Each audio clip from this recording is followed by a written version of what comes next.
السلام علیکم ورحمۃ اللہ وبرکاتہ۔ بسم اللہ الرحمن الرحیم۔ حضرت عبد الرحمن بن عوف رضی اللہ تعالی عنہ مشہور اور بڑے صحابہ رضی اللہ تعالی عنہ میں ہیں۔ فرماتے ہیں کہ میں بدر کی لڑائی میں میدان میں لڑنے والوں کی صف میں کھڑا تھا۔ میں نے دیکھا کہ میرے دائیں اور بائیں جانب انصار کے دو کم عمر لڑکے ہیں۔ مجھے خیال ہوا کہ میں اگر قوی اور مضبوط لوگوں کے درمیان ہوتا تو اچھا تھا کہ ضرورت کے وقت ایک دوسرے کی مدد کر سکتے۔ میرے دونوں جانب بچے ہیں، یہ کیا مدد کر سکیں گے؟ اتنے میں ان دونوں لڑکوں میں سے ایک نے میرا ہاتھ پکڑ کر کہا، چچا جان تم ابو جہل پہچانتے ہو؟ میں نے کہا ہاں پہچانتا ہوں، تمہاری کیا غرض ہے؟ اس نے کہا مجھے یہ معلوم ہوا ہے کہ وہ رسول اللہ صلی اللہ علیہ وآلہ وسلم کی شان میں گالیاں بکتا ہے۔ اس پاک ذات کی قسم جس کے قبضے میں میری جان ہے، اگر میں اس کو دیکھ لوں تو اس وقت تک اس سے جدا نہ ہوں گا کہ وہ مر جائے یا میں مر جاؤں۔ مجھے اس کے اس سوال اور جواب پر تعجب ہوا۔ اتنے میں دوسرے نے یہی سوال کیا جو پہلے نے کیا تھا، وہی اس نے بھی کہا۔ اتفاقاً میدان میں ابو جہل دوڑتا ہوا مجھے نظر پڑ گیا۔ میں نے ان دونوں سے کہا کہ تمہارا مطلوب جس کے بارے میں تم مجھ سے سوال کر رہے تھے وہ جا رہا ہے۔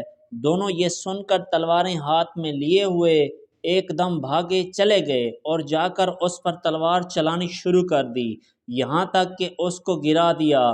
یہ دونوں صاحبزادے معاذ بن عمرو بن جموح رضی اللہ تعالی عنہ اور معاذ بن افرا رضی اللہ تعالی عنہ ہیں۔ معاذ بن عمرو رضی اللہ تعالی عنہ کہتے ہیں کہ میں لوگوں سے سنتا تھا کہ ابو جہل کو کوئی نہیں مار سکتا، وہ بڑی حفاظت میں رہتا ہے۔ مجھے اسی وقت سے خیال تھا کہ میں اس کو ماروں گا۔ یہ دونوں صاحبزادے پیدل تھے اور ابو جہل گھوڑے پر سوار تھا، صفوں کو درست کر رہا تھا۔